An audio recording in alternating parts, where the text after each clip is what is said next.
எதிரி நாட்டு கப்பல்களை துல்லியமாக கணித்து அவற்றை கண்ணிமைக்கும் நேரத்தில் தாக்கி அழிக்கும் அஞ்சுதீப் என்ற அசுரனை இந்திய ராணுவம் களமிறக்கியுள்ளது.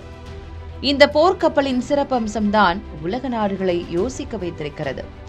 இந்த INS அஞ்சுதீப் போர்க்கப்பல் இந்திய கடற்படையில் வரும் 27ஆம் தேதி இணையும் நிகழ்ச்சி சென்னையில் நடைபெறவுள்ளது.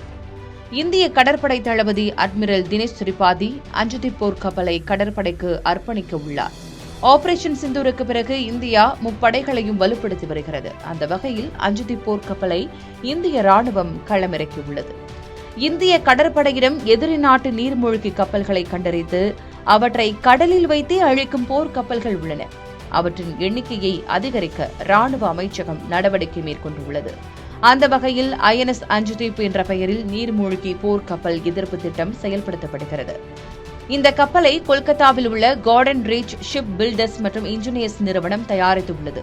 உள்நாட்டிலேயே தயாரிக்கப்பட்ட இந்த போர்க்கப்பல் வாட்டர் ஜெட் உந்துவிசை மூலம் மணிக்கு 25 கடல் மைல் வேகத்தில் செல்லும் தன்மை கொண்டது.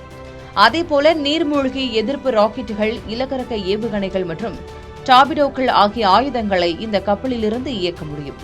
கடலுக்கடியில் மறைந்திருக்கும் எதிரி நாட்டு கப்பல்களையும் கண்டறிய உதவும். இதற்காக அதிநவீன சோனார் எனும் ஆழ்கடல் உணர்கருவி பொருத்தப்பட்டுள்ளது. அது மட்டுமின்றி கடலோர ரோந்து மற்றும் பாதுகாப்பு பணிகள், மீட்பு பணிகளுக்கு என இந்த கப்பல் பிரத்யேகமாக வடிவமைக்கப்பட்டுள்ளது என்பது குறிப்பிடத்தக்கது. இந்திய ராணுவத்தின் இந்த அதிரடி நடவடிக்கைதான் உலக நாடுகளை யோசிக்க வைத்திருக்கிறது.